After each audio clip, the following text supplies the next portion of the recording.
Assalamualaikum warahmatullahi wabarakatuh. Kembali lagi bersama saya. Untuk hari ini kita silaturahmi pada petani muda yang ada di kota Tasikmalaya, yaitu budidaya tanaman cabai.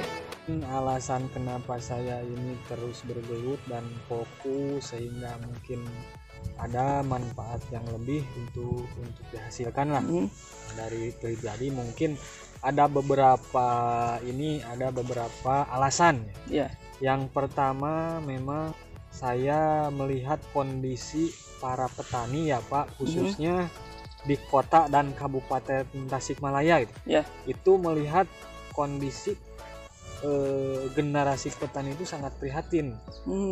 Soalnya data yang saya peroleh dari kota dan Kabupaten Tasikmalaya itu para petani khususnya di komoditas cabai itu udah berusia lanjut Pak. Maka dari itu inisiatif saya ke depannya, saya ingin benar-benar melanjutkan profesi mereka sebagai petani yang udah handal lah, mungkin berhandal, mungkin bisa setidaknya bisa dilanjutkan gitu kan, dengan beberapa cara gitu kan yang dimiliki kita gitu. Terus yang kedua juga, memang kalau dilihat dari segi ekonomisnya ya Pak, khususnya untuk di cabai, memang itu kalau dari ketika ada hasil ya Pak ya, memang itu lumayan, bukan besar, tapi kalau menurut saya itu di angka lumayan lah buat kehidupan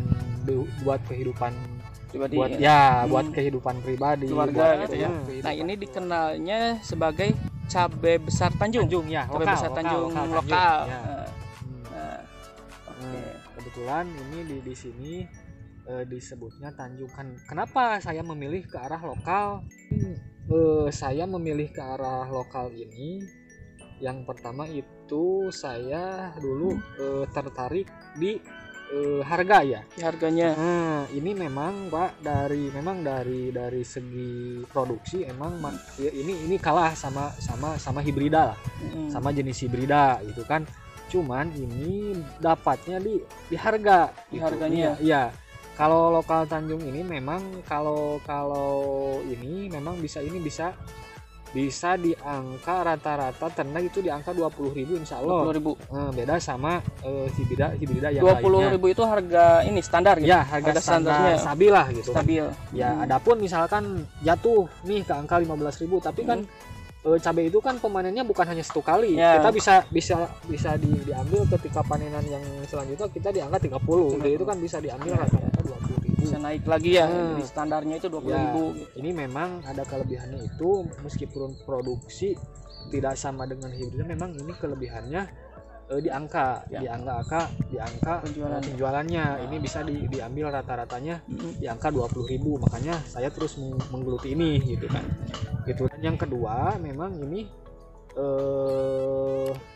alasan saya fokus di sini, memang ini sebetulnya udah langka Pak. Kalau jenis ini sebetulnya dikarenakan kan memang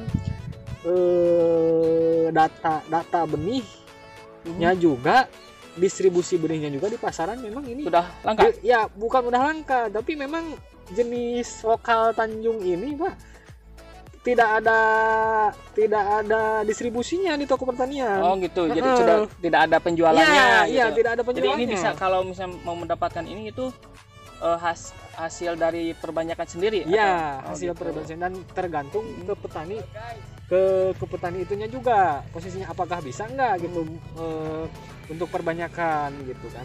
Nah, dan kebetulan alhamdulillah di balik budidaya juga Pak, saya sekarang ini udah mulai mengembangkan dari segi benihnya juga sendiri gitu kan.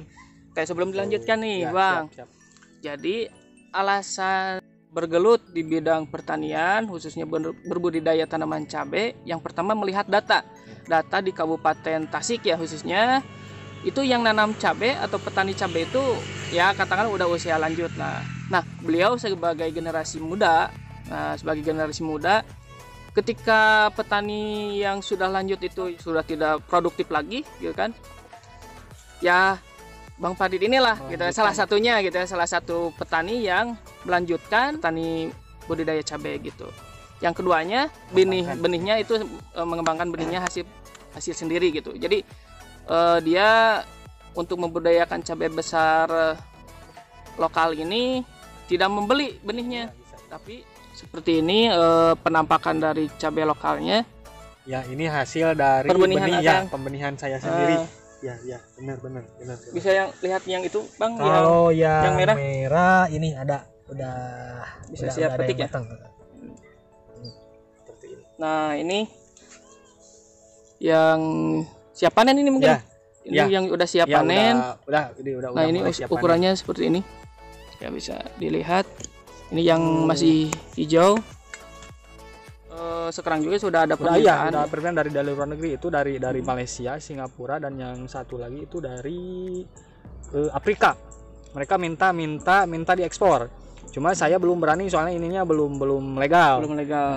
Gitu kan, soalnya kan ini ada dinas karantina juga ke depannya. Alhamdulillah sekarang ini lagi diproses, Pak. Lagi diproses oleh BPTP, yaitu Balai Pengkajian Teknologi Pertanian. Dalam arti ini prosesnya itu untuk proses pelegalan di pasaran itu ada 2 tahap. Yang pertama ini proses pendaftaran ya.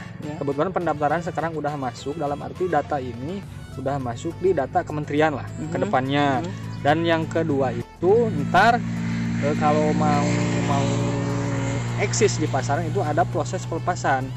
Jadi alhamdulillah sekarang udah proses pendaftaran, nanti tinggal nunggu proses pelepasan supaya biar eksis di distribusi kios-kios pertanian. Nanti bisa dikomersilkan secara luas di pasaran. Benar. Sekarang pun pemasarannya sudah berjalan masih via petani ke petani lah. Jadi belum ini distribusi di toko gitu kan. Soalnya takutnya gimana. Terakhir kalau nggak salah 2-3 bulan ke belakang lah. Pokoknya pas mau sebelum puasa ini saya permintaan itu yang memang kemarin agak banyak juga, saya kirim ke Kabupaten Garut itu sebanyak 350 gram. Satu bungkusnya itu sekitar 10 gram. Per 10 gram itu 10 gram.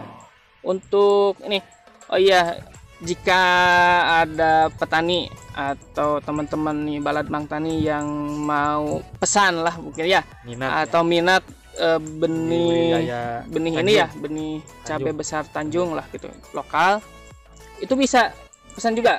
Bisa pesan juga. Nanti saya cantumkan nomor WA Bang Farid ini di deskripsi, bisa langsung hubungi beliau saja. Ngomong-ngomong ininya harganya berapa, Bang? Untuk harga alhamdulillah itu udah merata, dan sebetulnya sih udah pada tahu kalau para teman-teman tani ada yang masuk KPCI area Jatim, area Jabar atau Wirausaha Pertanian, insya Allah lah kalau nemu yang namanya Farid Mukri itu saya. Oh gitu. Insya Allah soalnya saya masuk bisa dilihat profil saya, cabai-cabai yang sama bisa dilihat di sana. Dan alhamdulillah sih saya untuk penjualan sampai saat ini itu per bungkus itu dengan berat 10 gram kurang lebih isi 1100 biji. Itu saya menjual di angka 100.000 Pak, 100.000 per pack ya. Jadi 100.000 per bungkus per 10 gram. Untuk bijinya jumlahnya 1100 biji. 1100 biji. Nah, jadi buat teman-teman yang membutuhkan benih cabai besar lokal ini Tanjung ya, ininya namanya Tanjung. Jenis Tanjung, bisa hubungi beliau saja gitu. Kemudian ini juga saya tertarik dari ininya bentuknya. Ini bentuknya agak segitiga. Nah, apakah ini enggak akan membuat benih sendiri nih, perbanyakan benih sendiri, nggak ditambahin gitu jadi segitiga atau gimana gitu? Kemarin diskusi sama pihak yang mau mendaftarkan supaya bisa dilegalkan, bahkan mereka bertanya, Pak Farid, ini sebetulnya yang paling dominan nama di sini apa? Sebetulnya Tanjung, Pak. Gitu kan. Tapi mereka lebih ke arah, tapi kok ini bentuknya segitiga gini ya Pak, cina. Kenapa gak dinamain segitiga aja, cina? Bisa juga gitu kan. Gitu. Memang sebetulnya Pak, ini dari per pohon itu yang paling dominan buahnya itu yang segitiga, dan kemungkinan ini kedepannya berhubung dari pihak lembaganya juga, dari dinasnya juga ada instruksi bisalah ini dinamain segitiga, dan kemudian kedepannya akan dijadiin ya mungkin namanya juga bisa menjadi segitiga, bukan tanjung lagi. Bukan soalnya ini dari khasnya yang paling dominan itu kan bentuknya, dari per pohon itu bentuknya segitiga, kebanyakan ya? Itu segitiga gitu. Jadi nantinya kalau pas dilegalkan itu jadi segitiga gitu, jadi punya ciri khas sendiri yang dikeluarkan oleh Bang Farid gitu. Amin. Ya mudah-mudahan bisa lebih maju lagi ya, pertanian Indonesia. Terutama kan ini apalagi ini masih muda, dan mudah-mudahan banyak lagi teman-teman petani muda nih yang bisa berkarya gitu kan, mengembangkan di bidang pertanian, baik itu dari bidang horti, pangan dan lain sebagainya gitu. Itu tadi berbicara mengenai benih dan alasan Bang Farid sendiri masih bertahan di budidaya cabai. Nah, sekarang berbicara tentang mungkin teknis dari budidaya sendiri gitu, Bang. Ada perbedaan nggak sih, Bang, dari budidaya cabai yang lokal seperti ini, kemudian yang bila dibandingkan dengan yang lainnya gitu ya? Kalau kita lihat dari teknis budidayanya, ini memang ada perbedaan dari jenis-jenis cabai yang lainnya, atau bisa dibilang dengan jenis cabai hibrida lah. Taruh dengan TW atau keriting atau rawit gitu kan. Ini perbedaannya itu memang ini agak-agak telaten gitu kan. Harus telaten. Cabai itu pasti berbeda, termasuk cabai lokal ini. Itu berbeda-beda kekebalan tubuhnya itu gitu kan. Contoh seperti ini, saya dulu pernah nemu kasus ya. Waktu itu saya nanam antara cabai hibrida, ya bisa bilang TW lah. TW sama lokal, cuman tempatnya beda. Saya perbandingan tuh waktu pemupukan susulan, tapi dengan cara ditugal, bukan dengan cara di pengecoran. Waktu itu ditugal. Untuk waktu itu saya nanam TW ya, jenisnya itu pilar. Saya kasih itu kurang lebih 5-7 cm itu saya kasih pupuk unggulan dengan cara ditugal, itu NPK Mutiara 16 ya. 1 sendok makan penuh. Dan ternyata si TW itu mereka kuat, mereka tidak ada reaksi apa-apa, dalam arti tidak berpengaruh lah, bagus gitu kan. Nah, saya pembanding untuk ke lokal ini ya, dengan jarak pemberian pupuk yang sama. Dengan cara dulu dengan dosis ini kekebalan tubuhnya beda, Pak. Ini besok harinya menguning daunnya. Mereka kekebalan tidak tahan kalau dengan seperti itu. Jadi contoh kasus seperti itu. Dikasih pupuk NPK kimia yang 16 ya, yang itu ya, antara TW sama yang lokal ini. Jadi kalau yang ini itu nggak tahan ternyata. Kalau yang itu masih tahan yang TW itu. Jadi memang bisa dikatakan ini harus telaten, harus benar-benar mengerti kebutuhan kebutuhan dari tanaman cabai lokal ini gitu. Dan harus tepat juga gitu kan pengaplikasian, pemberian serta jadwal serta caranya juga harus tepat. Untuk jarak tanam sendiri, Bang, untuk ini jenis lokal ini biasanya Pak dirata-ratakan ini 45 ya. Jarak ke pinggirnya dan ke depannya sekitar 40-an lah. Jarak tanamnya ya. Untuk ini, Bang, umurnya sendiri ini berapa? Kalau ya ini kan posisinya bisa ditanam di dataran tinggi, cocok gitu. Bisa dan cocok di dataran tinggi ataupun rendah. Nah, untuk dataran rendah sendiri ya, khususnya di wilayah yang suka saya tanam ya, yaitu di kota, bisa di Kabupaten Tasikmalaya itu. Kalau misalkan intensitas mataharinya, cahaya mataharinya memang tinggi, si lokal ini 75 hari udah bisa dipetik, Pak. Jadi 2,5 bulan ini sudah dipetik. Nah, kalau misalkan curah hujannya tinggi, ini ada kemungkinan 80 sampai 85 lah. 80 baru mulai bisa dipetik. Ini normalnya kalau curah hujannya rendah, tingkat curah hujan dan intensitas cahaya mataharinya tinggi, ini 75 bisa dipetik, Pak. Jadi oke. Untuk ini ada kendala nggak dari serangan? Mungkin kan biasanya petani cabai itu mengeluhkan dari serangan hama penyakit nih. Hama penyakit. Nah, dari hama penyakit sendiri yang biasa menyerang ke tanaman cabai lokal ini apa aja, Bang?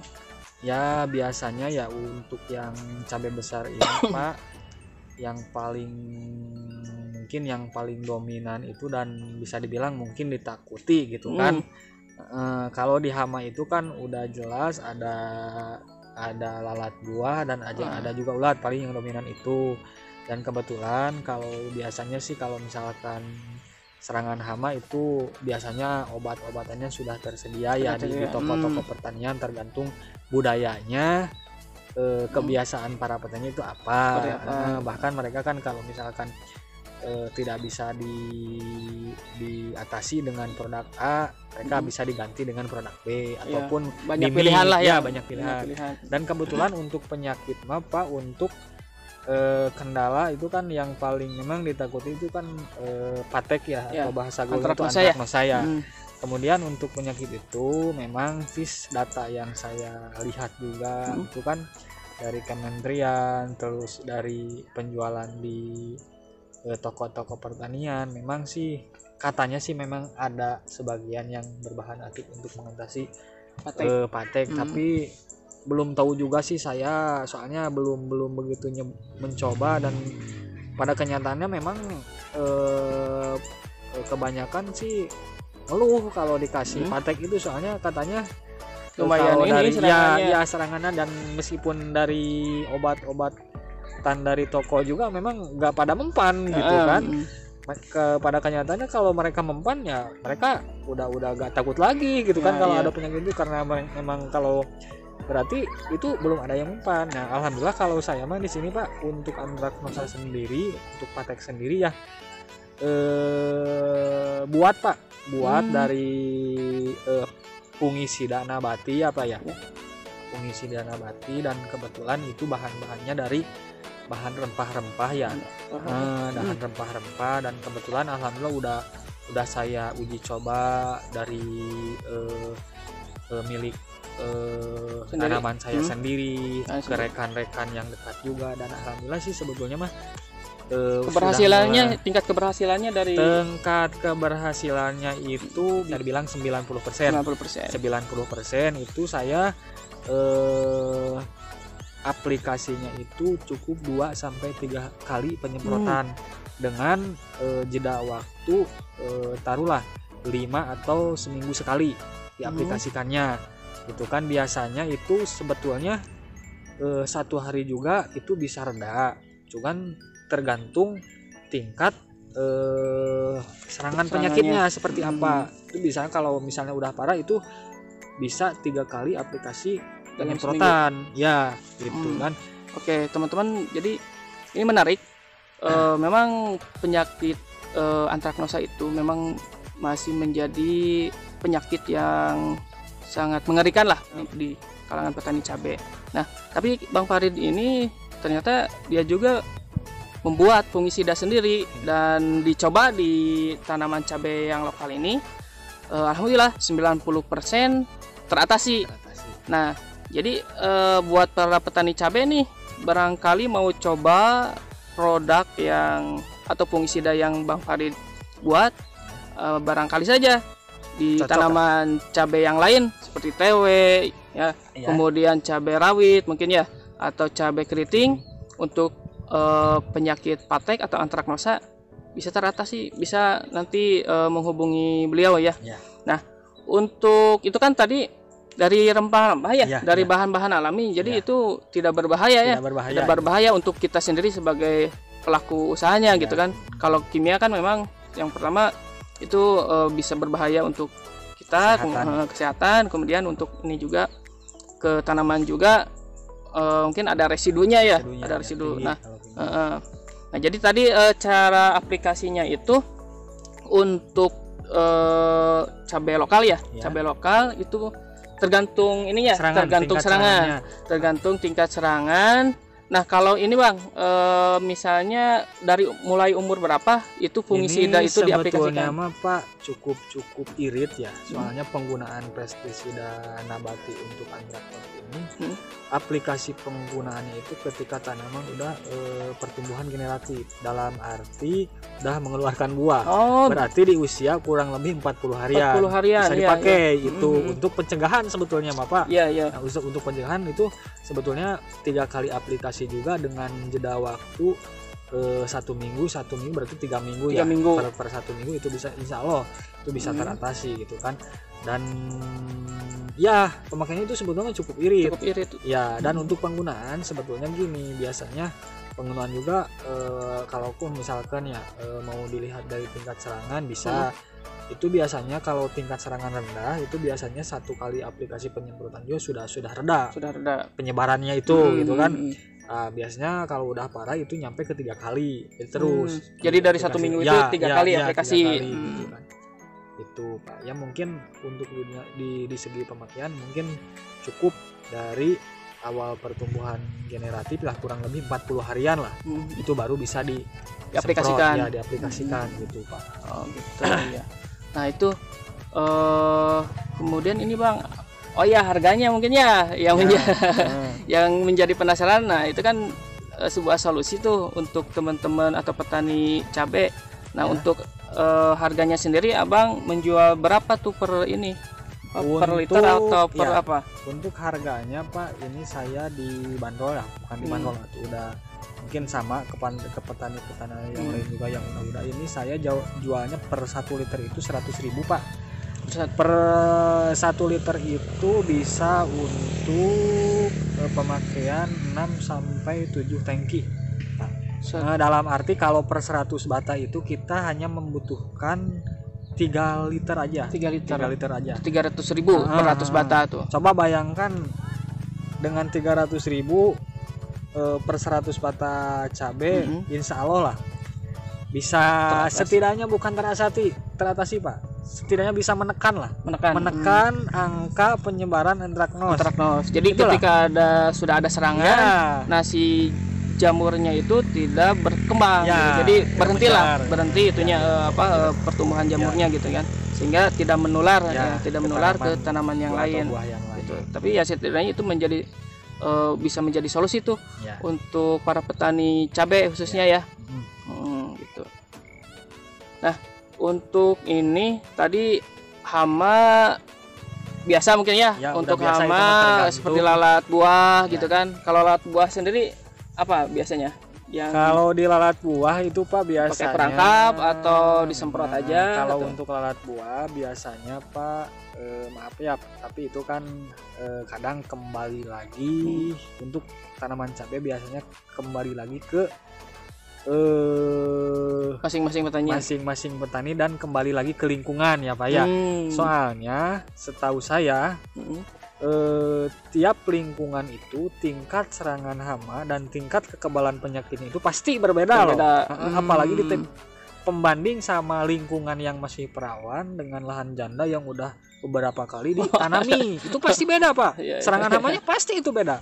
Nah, kebetulan memang saya sendiri ya untuk lahan yang baru, lahan masih baru buka baru buka itu sebetulnya saya tidak jujur, saya penggunaan insektisida itu saya tidak yang mahal-mahal Pak. Untuk lalat buah sendiri mungkin saya cuma mengkombinasikan antara Lanet SP sama Proxy aja sih sebetulnya mah. Kalau misalnya jadi itu sebetulnya mungkin ya di kalangan petani itu Lanet SP itu sama Proxy itu sudah biasa. Masih rendah. Masih rendah. Itu rendah. Harganya juga masih murah. Masalah di atas lain ada yang masih mahal gitu di atas itu. Cuman saya sendiri mah gitu kan cukup untuk serangan lalat buah. Aplikasi penyemprotannya, racunnya, inseksinya pakai itu aja. Cuman itu kalau saya sendiri sih untuk biasanya untuk menghindari atau mengatasi lalat buah itu, soalnya saya suka menggunakan dari dua bahan aktif dan dua ataupun dua brand lah, dua merek. Dua Soalnya biasanya lalat buah itu kalau dari satu bahan aktif atau satu merek itu biasanya susah. Ya, alhasil kalau misalkan dari dua bahan aktif atau dua merek itu biasanya langsung teratasi Pak. Bisa teratasi Gitu kan. Adapun memang di sisi lain selain kita menggunakan pestisidanya langsung yang langsung disemprotkan atau insektisidnya, kita juga bisa perangkap. Ya contoh lah seperti Gulmon. Kenapa?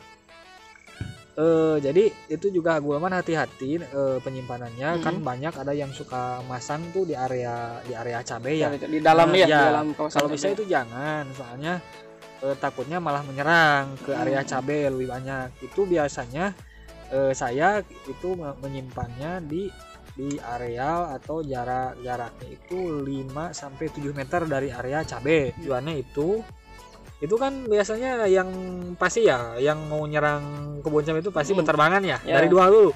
Setidaknya kalau kita pasang perangkap dulu dari awal dari luar.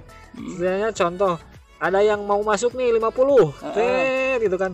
Setidaknya kalau nempel aja 25 kan udah teratasi itu. Udah mati mereka. Populasinya sudah terkurangi tuh. Iya, maksudnya seperti itu ya. Dan sisanya kita atasi lagi dengan penyemprotan insektisida yang tadi yang di dalam gitu. Ya mungkin seperti itu Pak untuk pengatasian alat buah. Ya. Selebihnya memang mungkin teman-teman tani juga yang lainnya mungkin ada cara-cara sendiri ya. Cara trik-trik tentu memang kalau di saya mungkin masih bisa diatasi dengan Lanet SP sama Proxy dengan cara dikombinasikan lah. Gitu. Berarti yang Lanet XP sama Proxy itu dikombinasikan, disatukan, dicampurkan untuk penyemprotan lalat buahnya. Kemudian dilapisi juga atau pengamanan dari luar dengan memasang Glumon tadi. Dan pemasangan Glumon ya. Nah, seperti itu. Ini menarik, mudah-mudahan ini bisa menjadi solusi tadi ya dari pengendalian hamanya dari lalat buah seperti itu. Kemudian untuk tadi serangan jamur khususnya antraknosa itu beliau menggunakan fungisida sendiri, ternyata membuat fungisida sendiri dan alhamdulillah bisa menekan serangan dari antraknosa itu sendiri, penyebarannya ya. Nah, untuk ini pemasaran lah mungkin ya. Untuk pemasaran cabai lokal Tanjung ini itu kemana Bang biasanya Bang? Untuk pemasarannya sendiri kebetulan saya udah punya jongko atau kios-kios yang berlangganan punya mitra lah ya. Mitra sendiri dan data yang saya peroleh sampai saat ini khususnya cabai lokal Tanjung ini Pak, data konsumsi per hari itu pasar induk Cikurubuk ya Pak ya. Ini mampu mengkonsumsi 1 ton per hari Pak. Per hari. Pasar induk Cikurubuk 1 ton per hari. Ya. Untuk pasar Cikurubuk. Ya, pasar induk Kota Cikurubuk aja. Kota Tasikmalaya. Kalau lihat data di lapangan sama di pasar mah kemarin masih baru saya survei siap-siap katanya gitu kan. Cabai lokal akan naik gitu lagi kan, soalnya memang kemarin itu bisa dibilang habis lebaran sampai sekarang itu Pak di angkanya rendah dan kemungkinan akan melonjak di angka berapa? Ya, kemungkinan bisa di angka 30 lebihan. 30 kemungkinan minimal di 30 udah bisa dapat gitu kan untuk minggu atau bulan kedepannya gitu. Ya, mudah-mudahan aja ya. Berhubung juga sekarang memang ini datanya di lapangan yang panen ini kurang Pak. Jadi biasanya kalau yang pemanengan kurang biasanya harganya lebih naik. Karena permintaan masih banyak ya. Barang kurang. Gitu. Oke. Oh iya. Terus untuk ini selain budidaya cabai lokal sendiri, ada budidaya yang lain cabai yang lain? Kebetulan saya juga ada gitu kan. Saya juga memang tidak kalau nanam memang kan tidak satu komoditi. Saya juga punya ada kunjungnya itu di TW ya. TW ya atau cabai hijau jenisnya pilar. Cuman saya memang panennya juga suka di merah ya. Soalnya memang di merah itu agak dapet. Maksudnya dapatnya harga meskipun pemanenannya agak lama lah. Beda 10 sampai 20 harian tapi ya lumayan lah. Ada selisih harga gitu kan. Saya panennya di merah. Jadi dan merah itu harganya lumayan agak selisih. Kebetulan juga pemasarannya yang merah kan saya tidak di Kota Tasikmalaya, saya langsung kirim ke Kramat Jati Pak. Pemasarannya. Kebetulan untuk yang TW sekarang juga lagi panen. Bisa Wah. dilihat lah, lagi ngepak, lagi panen ntar. Alhamdulillah. Mau Nanti dikirim. kita bisa ikut panen ya. Ikut panen, kita lihat seperti apa gitu hasilnya. Untuk TW sendiri itu berapa luasan Bang yang lagi digarap sekarang? Kebetulan Luasannya? di TW itu sekarang kurang lebih 300 bataan Pak, dengan 300 bataan. populasi kurang lebih 10.000 pohonan lah. 10.000 pohon 10.000 pohonan yang sekarang yang ditangani TW oleh itu. TW ya, Hmm, oleh Pilar ya. ya, ya. Bisa ntar dilihat cara pemanennya dan pengepakannya juga seperti apa. Nanti kita bisa lihat ya. Untuk lokasi sendiri, jika ada teman-teman mahasiswa lah atau siapa yang ingin belajar atau sharing-sharing, ini ada di kebun kampus Unsil di Fakultas Pertanian yang di ini Taman Sari ya. Kampus 2 ya. Kampus 2. Jadi bagi yang mau main atau sharing-sharing tentang cabai lokal lah khususnya, bisa datang ke sini di kebun Unsil, Kampus 2 yang ada di Taman Sari. Ya, mungkin kita akan lihat ini aja lah, panen ya.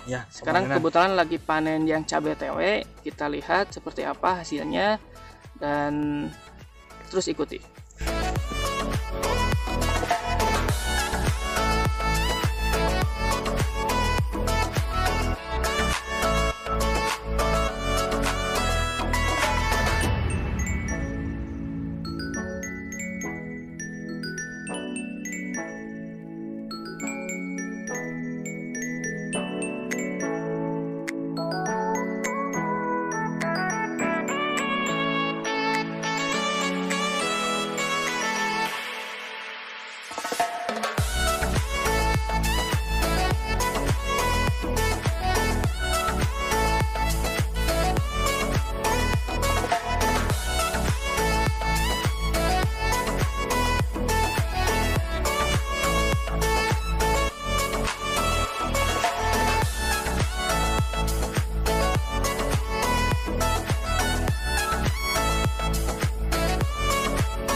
Oke, kali ini saya akan coba panen cabai. Ini bersama siapa namanya? Ini teman saya juga. Dia lagi panen cabai. Yang mana, Kang? Yang siap panen, Kang? Ya, yang merahnya full. Yang merahnya full. Ini belum? Iya, udah full itu. Ini tadi yang cabai TW ya, Kang? Iya. Cabai TW dan sekarang lagi panen. Ini pemasarannya ke mana, Kang? Biasanya Ini nanti akan dipasarkan ke mana? langsung ke apa? Jakarta itu. Oh, Keramat Jati itu. Iya. Yang tadi ya. Nah, ini hasilnya. Wah. Banyak.